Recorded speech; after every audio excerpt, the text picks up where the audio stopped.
Hello and welcome. This is Enlightened Connections, a space where unseen threads are illuminated between people and spirit, between animals and their humans, and between the everyday and the extraordinary.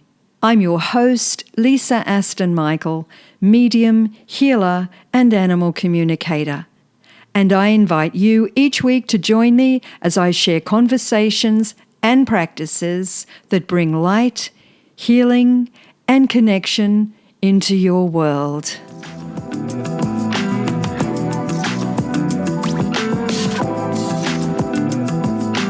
Where do I start with this incredible woman?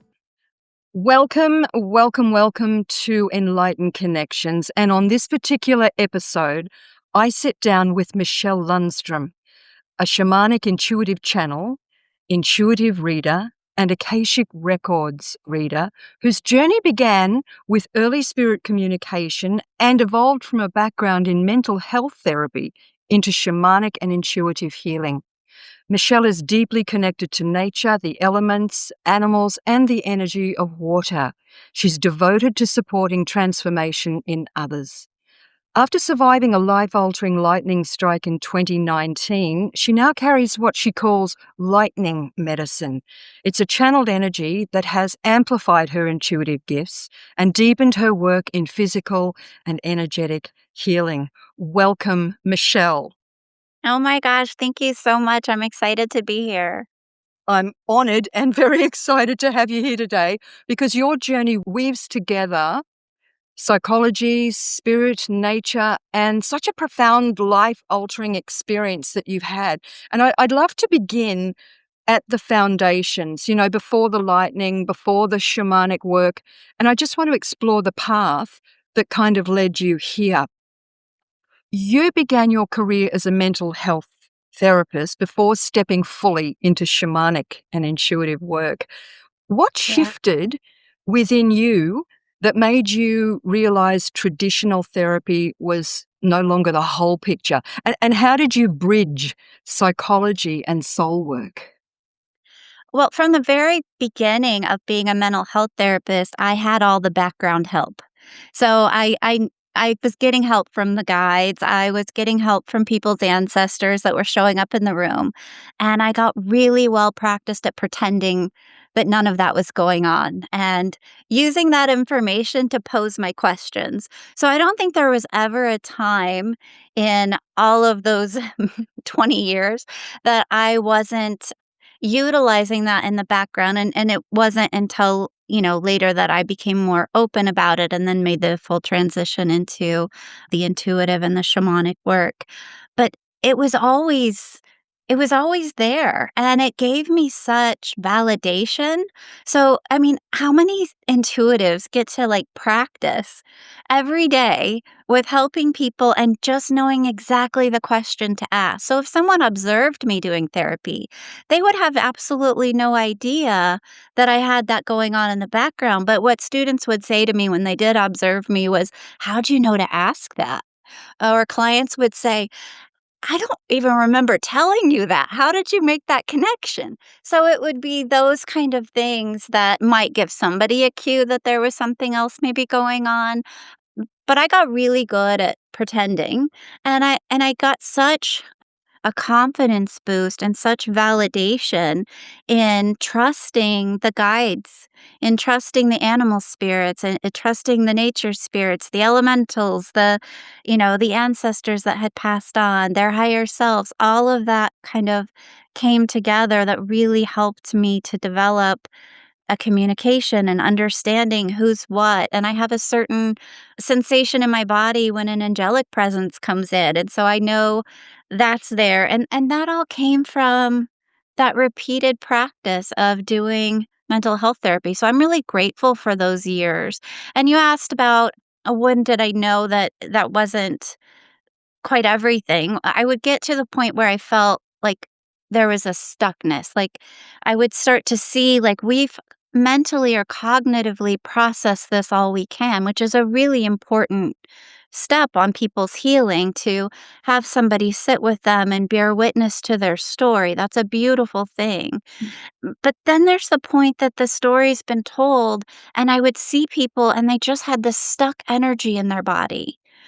And that you can't talk that out, right? So, I mean, there's all these other aspects to healing, and mental health therapy is absolutely a path and it has its place, but it's not the only thing. And when people are feeling stuck, like I've worked on this, like yes, there's layers of the onion, of course, and we don't want to spiritually bypass, but also there is a time and a place where maybe it's more shamanic, maybe it's a past life trauma, or maybe it's something in your ancestral generational trauma, or maybe it's energetic. Like there's all these other things that I came to realize that it could be. Mm. And that's really interesting because as you're speaking, I'm kind of getting these little messages, and it's about me saying psychology is kind of the scientific bend, isn't it, to it all? And yet, the ancient wisdom, the guides, the ancestors, the animal spirits have been eternal, eternal. Mhm. And yet, Yes. for us as a human race, we're supposed to be evolving. In a lot of ways, I think we've actually devolved. I don't know if that's a word, but it's like we've kind of gone back. Yes. We've turned to science for the answers when all along Mhm. every answer is there. It's all provided, but we have not Mhm. really been taught to look for that, especially in Western culture. I Yeah. don't know if you agree with me on that or Yeah, not, I but do. we term ourselves being in the modern world and thinking we're in the lucky world, we're in the more advanced world. But I'm finding it interesting also that even in the allopathic world, even surgeons are kind of now looking at ancient ways and we're moving towards light therapy and sound therapy for healing instead of invasive surgeries. I know I'm going off a tangent here, but just Yes. talking about that bridge between psychology and the spiritual aspect of how you've blended that. Did you ever find did you ever come to a point or a bridge or a block in the road where your humanness, your ego, your mind, your common sense, your teachings, your background struggled against the spiritual teachings? You're learning psychology that's certainly science-based. Did you ever come Mhm. across that time where you thought, "Oh, hang on, that actually conflicts with that," or Mhm. I'm trained to do that, or I'm taught to do that, but yet I'm being guided to do that instead. Did you experience that? Oh, absolutely. And one of the I'll give you an example of one that came up quite frequently was I was told early on in my career I had to take a very full history of their entire life. And sometimes opening all of that up and talking about it is the worst thing that you could do. And for other people, again, telling the story is necessary, but if they'd already told the story a thousand times or they just didn't need to for whatever reason in their healing journey, I would intuitively know that. And I honestly, I always went with my own internal ethics, so I wouldn't take the history because if it wasn't good for them, I wouldn't do it, regardless. And I never got fired. I never got in too much trouble. They'd be like, "Oh, you need to take the history." No, I don't. Not with this person. And I would be able to kind of explain why and put it in a scientific framework. And I was able to kind of work with that and really kind of wanting to help people with what was going on in the present. However, that past stuff was affecting them and the present was more important. And that kind of got more mainstream popularity now than it did 20 years ago when I was saying that. Mm. But yeah, there's a lot of times where, I see that in medical stuff. I see that in psychology where there's these protocols, right? Something may be seen as a cognitive distortion. Well, I'm a cognitive distortion. I hear voices. They're saying the most lovely things, right? I talk to my dog. I have full conversations with my dog, and that's normal to me. And so there are times where what I'm doing is seen as cognitive distortion and it's supposed to be for adult entertainment only. But that I won't put that on my site even though I'm supposed to because ethically my personal ethics is this is not entertainment and in fact I get offended when I'm treated as entertainment because this is deeply spiritual, deeply shamanic, and my intention is love. My intention is to help people to heal, right? I talk to my dog. I have full conversations with my dog, and that's normal to me. And so there are times where what I'm doing is seen as cognitive distortion or and it's supposed to be for adult entertainment only. But that I won't put that on my site even though I'm supposed to because ethically, my personal ethics is this is not entertainment. And in fact, I get offended when I'm treated it as entertainment because this is deeply spiritual, deeply shamanic, and my intention is love. My intention is to help people to heal. I've seen, and I've even read a really interesting thing about how Aboriginal tribes in Australia treat the person and hold them in community. And it's about helping them to get in alignment with the spirits that are speaking in love. And they're very sensitive, they're very tuned in and, but, like, their channels, it's like they're tapped into the wrong dials, and the medications, actually, I've seen could make things worse for some people. So, I mean, certainly listen to your doctor and do those things. I'm not telling anyone not to take their medications, but, there are some other paths that so shamanically, I don't believe in that diagnosis clinically. So yeah, I mean, that's just an example of one of those things that it's like it bumps up against what I know spiritually. That's exactly how I feel, what you've just said. I've always had a strange feeling about schizophrenia. I always thought it was some form of clairaudience or that, Mhm. they're simply tuned into an open gate, they're tuned into a frequency that they don't know how to manage or it's Yeah. just come upon, you know? So, yeah, it's very interesting, isn't it? And treating the whole and treating the soul, not just the Mhm. human, because we are human, but we're not just human, are we? Yeah. We're spirit, we have a soul, we have Yeah. ancestral stuff. Yeah. And exactly right what you're saying about, oh, these people get stuck. And it's Mhm. very hard. It's not so much a matter of, oh, here, take a pill and that'll just calm the farm because what we're doing is we're just normalizing it, but we're not going into what that is and where it Yeah. came from and why it's there in you and how we can then move that Yeah. on. Yeah, that's But treating the symptom versus the source, right? And yeah, so, yeah, natural healing looks at what's the source of all of these symptoms versus let's just treat the symptom. yeah, that's right. Everything's got its place, hasn't it? But Yeah. for me, allopathic medicine is about after the fact, Yeah. whereas shamanic treatment or, working with the therapies that you work with, we're looking at Mhm. holistic approach. Yes. There's a couple of things I want to touch on. One, the remote crystallography readings Mhm. blow my mind. That blows my mind. I want to talk to you about that. But Yeah. one of the things I think is going to intrigue people is you got hit by lightning. Most people don't kind of survive that. You got hit by lightning in 2019, and that's a pretty rare experience. Can you share Yeah. what changed for you energetically and spiritually after that moment? And what do you mean when you talk about carrying lightning medicine? Uh-huh. So the strike actually happened indoors. A storm came from out of nowhere.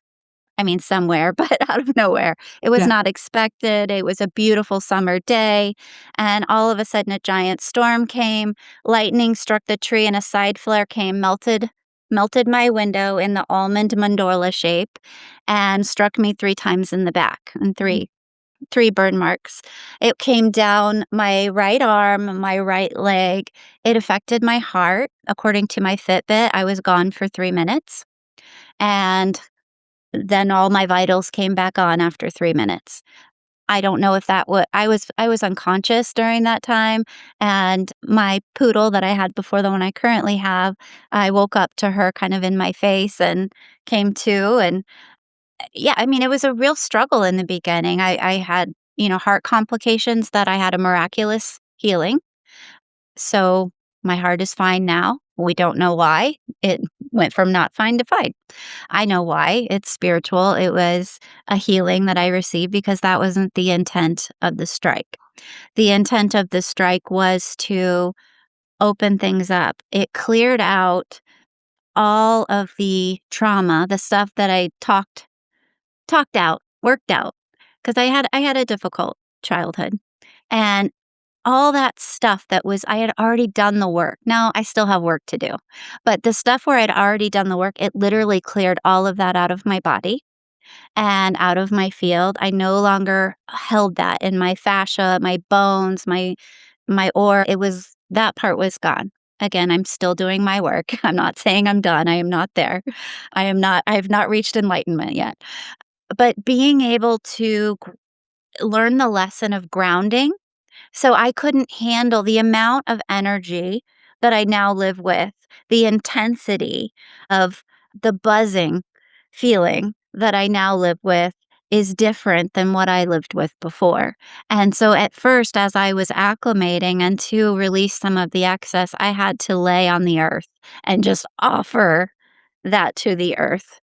And that helped me, but that also taught me a lot because that was a time for me to be in stillness and lay on the earth and ask the earth for healing.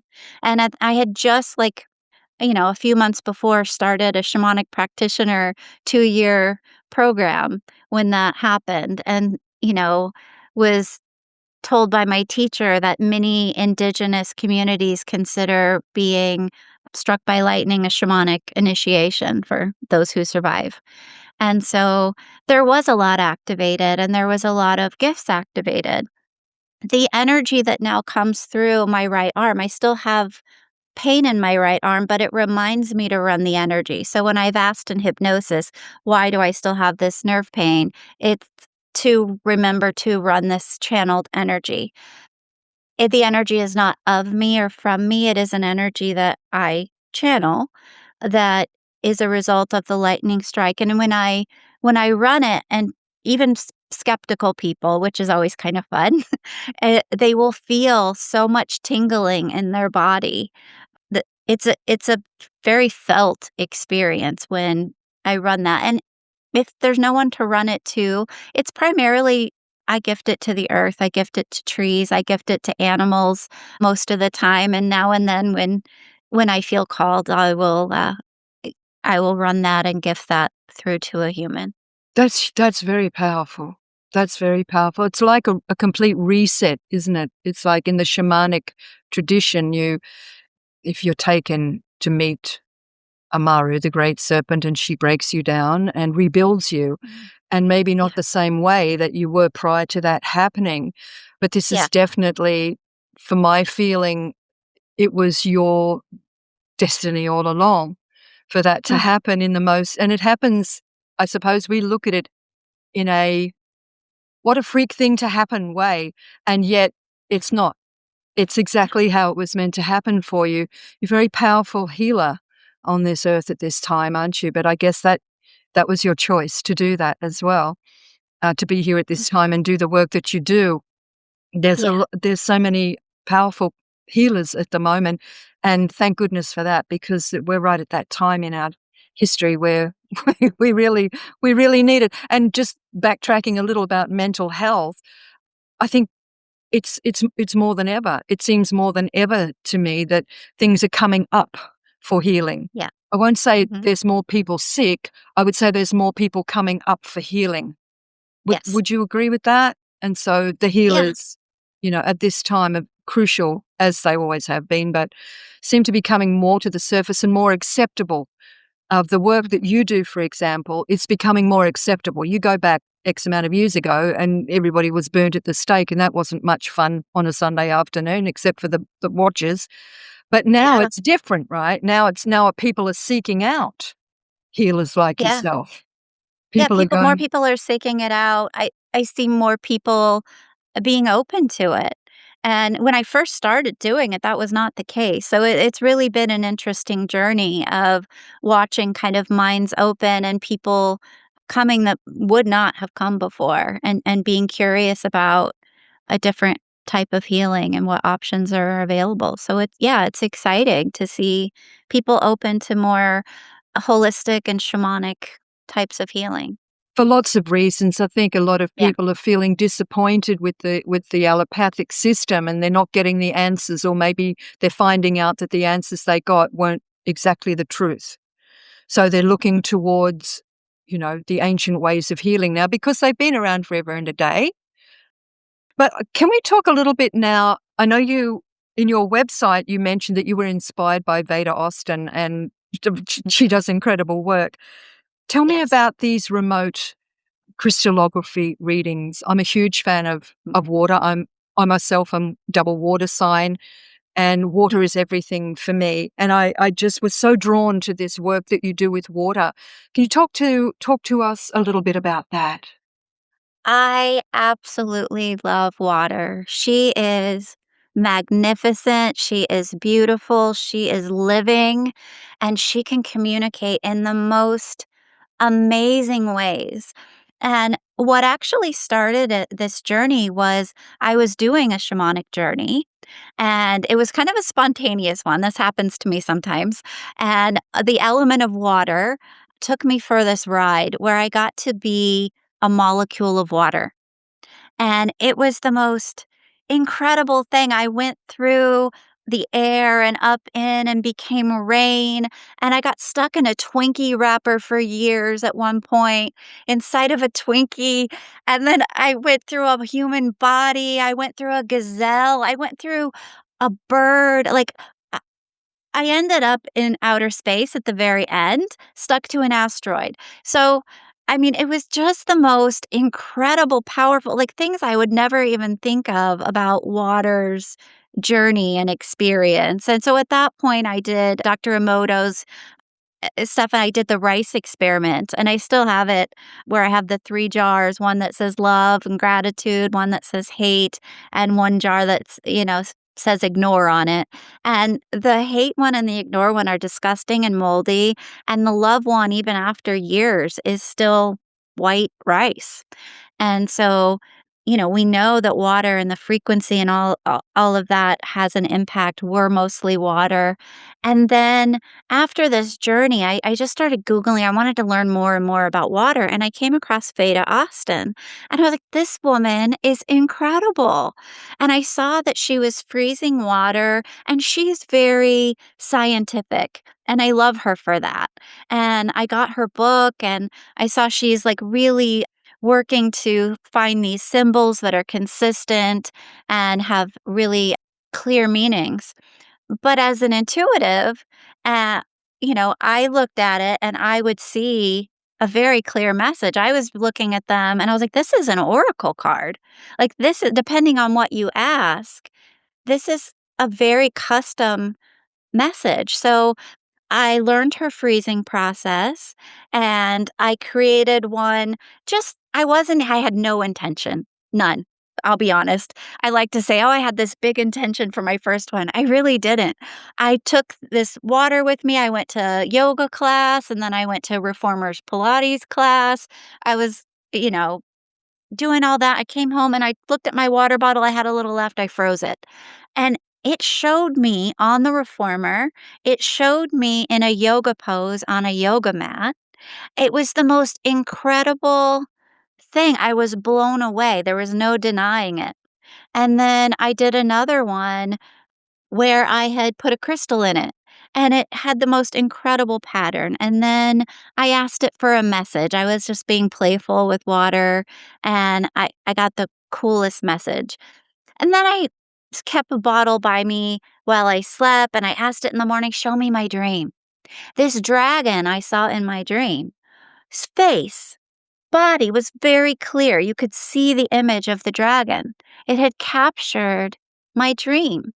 And so I started channeling and having a conversation with water, and water came up with this. I didn't come up with the process. Water came up with this process that I could remotely have people go through a very specific process, and then I would capture an image in the in the water, in the crystallography and the frozen ice.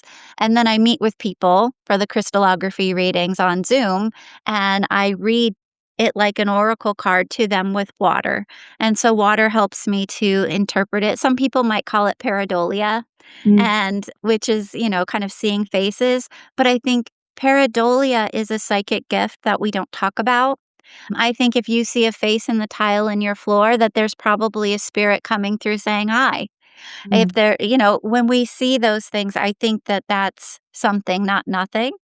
I And agree. Yeah. so it's the same thing when I look at the ice, I see these very clear images, and water will even tell me which direction to hold the petri dish to take the picture. So that's quite helpful. So I get the directionality, and you can turn it sometimes. So I'll turn it a little to the left, a little to the right, like a half an inch, and you get a whole nother image. And it's layered. It's like a story. And the way that water communicates is just fantastic. It's so cool. And then asking people what they see too is really, really fun because sometimes they'll find stuff that I didn't even notice, which I love to do that collaborative process and see what other people are seeing too.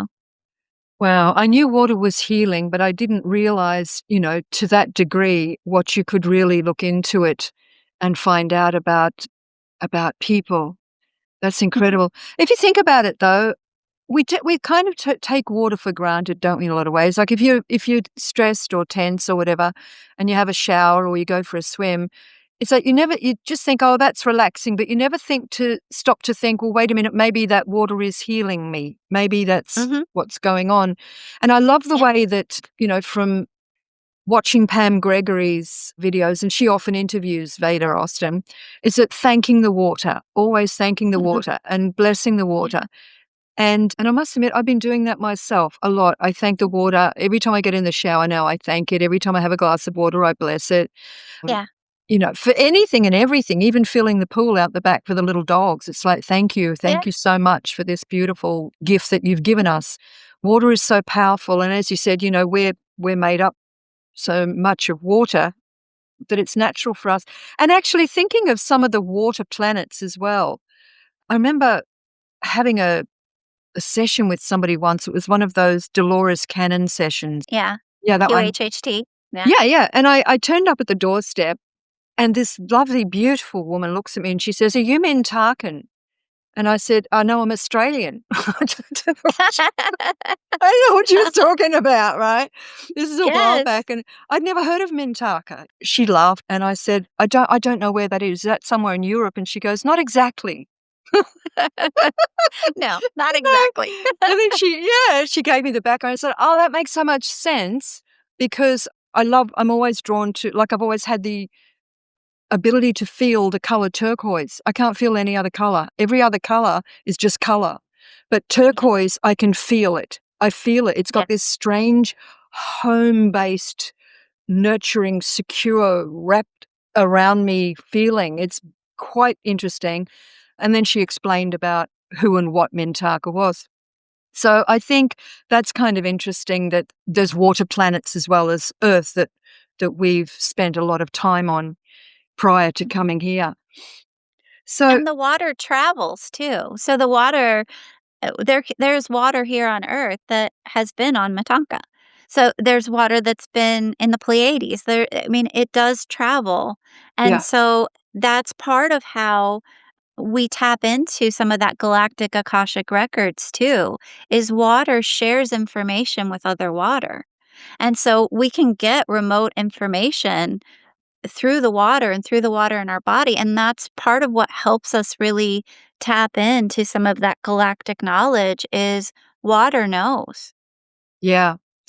And not all beings that are here on Earth are from here anyway. I know Diana Cooper Yeah. talks about the animals coming from all the different planets as well.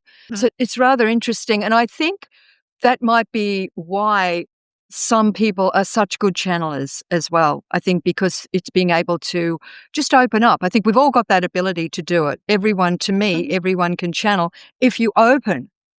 But you've got to open that and you've got to do it in a way that's the right path, I guess, the right path. And if it's meant to be, you'll get taken on that path. So when you Yeah. can we touch a little bit on your channeling? Because I know that you do channel. Are you finding now, I feel that not only the guides you channel, but I also feel, the galactics, you get a lot of information from them as well about what's happening now in these times. Are you finding that your channeling is becoming more expansive? Are we getting more information about what's coming up and what their intention and assistance is for us as we move into this new timeline, I guess, Mhm. that we're on? It's interesting. Different channels have different skills and abilities, right? And it's so fascinating to me when I watch different channelers do this. There are the channelers that are very focused on global. And then there's channelers that are very focused on community orientated. And then others that are very focused on the individual. Right? And so part of the reason I don't do a lot of public channelings is where my gift is doing a really deep channeling dive with an individual.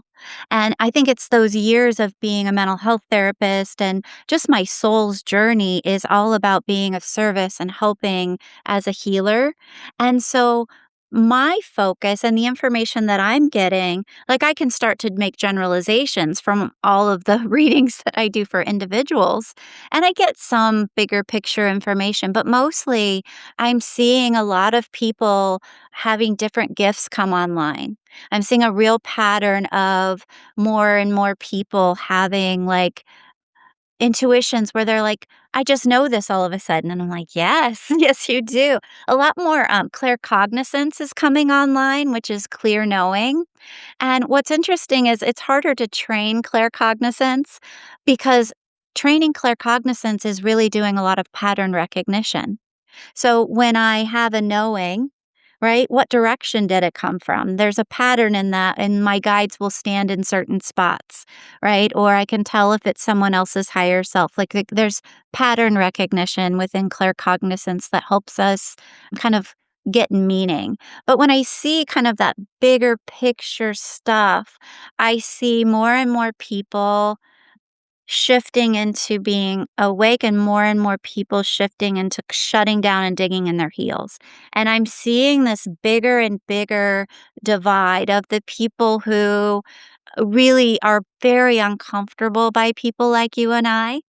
And then there are the people that are really becoming much more awake to it and even finding those abilities in themselves. And I really like to empower people, like, as in, like, teach them how to access that information, teach them how to talk to their higher self themselves. So I end up, I'll start out doing readings for people and then they're like, I want to learn, especially as we talk about, well, you have this gift.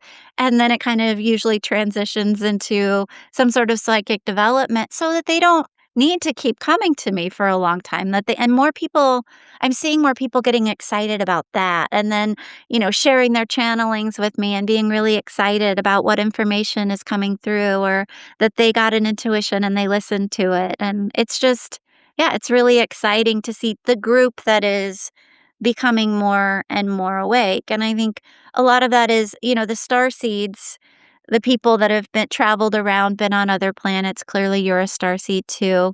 My dog's a starseed. Like there's a lot of that kind of going on. And we're kind of at this like we came in to help. We're anchoring in some higher vibrations. The lightning certainly helped me start to bring through and anchor in some higher vibrations. People like you who are a portal of energy and you're just bringing things through. It's incredible, but we're almost done. It's gonna be handing it off to the humans soon, and then we can either come back here or go wherever we want. Like, the missions we've been on this mission for many lifetimes, and that's another thing that I'm seeing in my readings as I channel for people is I keep hearing that over and over, like, after this, like, you get to choose. Like, you did a whole bunch of human incarnations to prepare for this time. Here we are, and some may have one more, especially, people that have a more of a rebuilding or helping to rebuild, but then we're gonna hand that off to the earth humans and let them, do their thing. I feel quite emotional about what you've said pardon me, because I've been feeling that myself, but not being able to quite verbalize it. It's like going through your whole life, even in this this incarnation, that you consciously can't recall the others. There's the veil, and there's a Yeah. very good reason, because if you knew why you'd come here, you'd probably go, "Oh, look, I might just go back," I think, you know, do a U-turn and bail out while I can.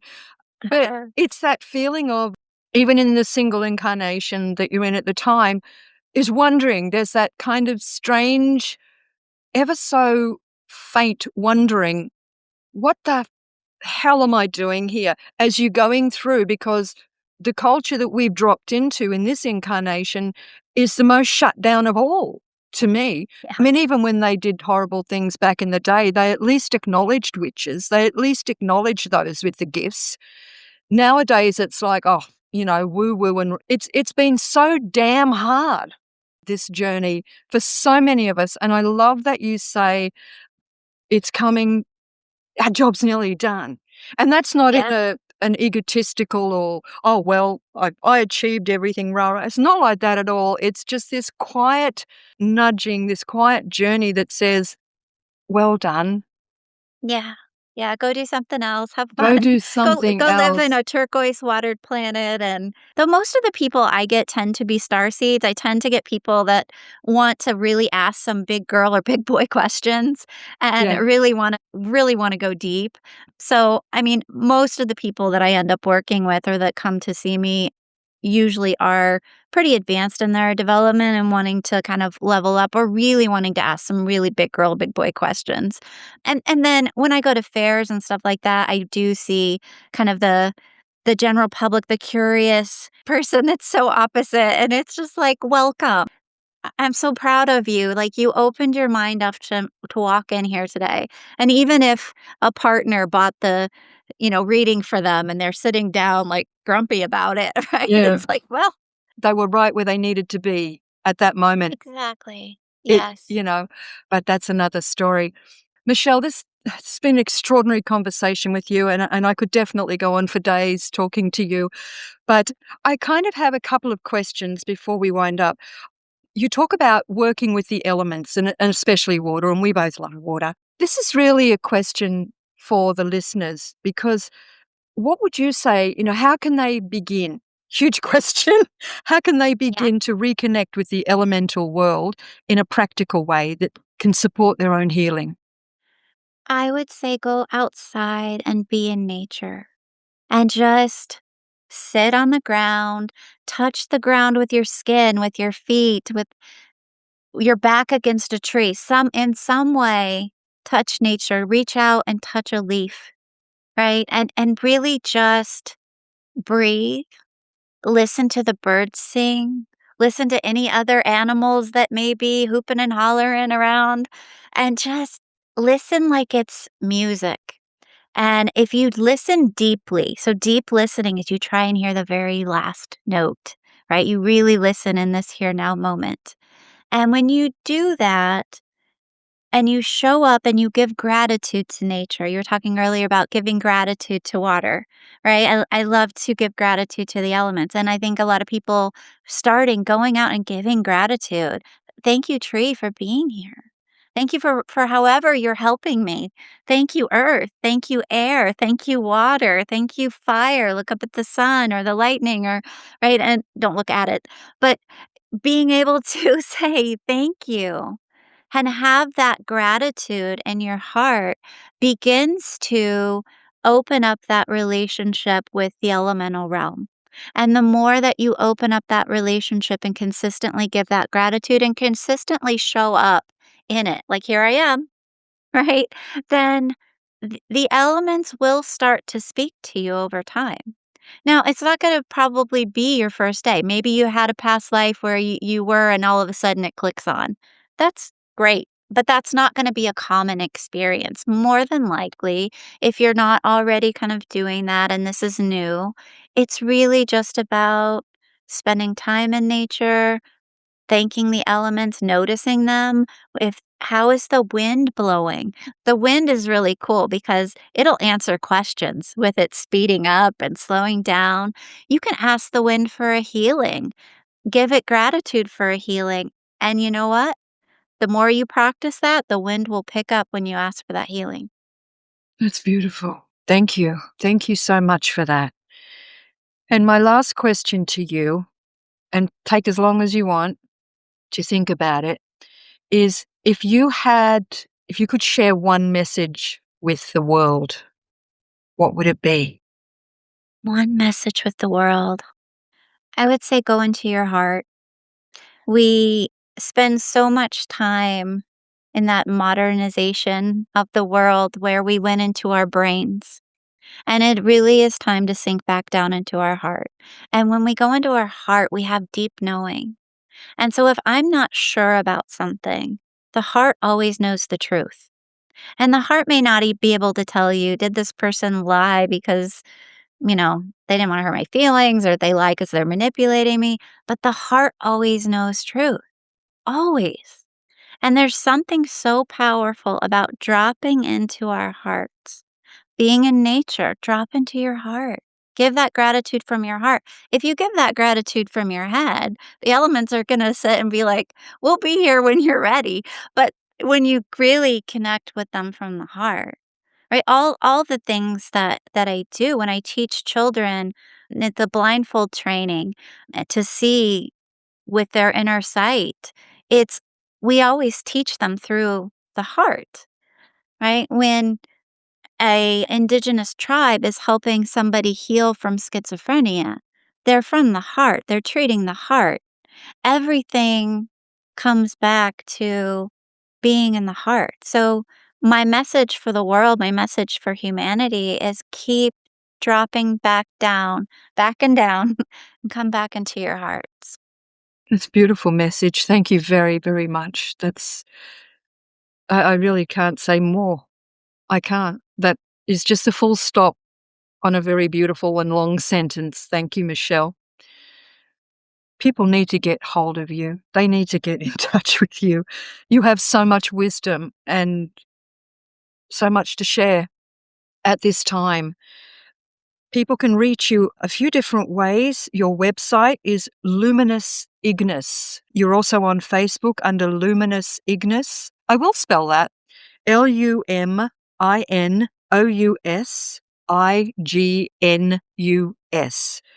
So Luminous Ignis is the website, the Facebook page, and also your Instagram profile as well. Is there anything else you wish to add? If you go to my website, you can also find my YouTube channel. I'm just getting it going, but I plan on putting a lot of meditations on there. So Yeah. I have a few already up. So if people want to go to my website and link in from there. Well, I'll be one of those people that goes to your website and links in from there. And I'll be sharing this. I think the work that you do is beautiful, absolutely beautiful and timely. Michele Lundstrom, thank you so much for your time today. I'm very grateful, and I'm sure all the listeners are going to be mesmerized by our conversation. I truly feel that. Thank you so much for joining me. Well, thank you so much for having me. You are very welcome. Bye for now.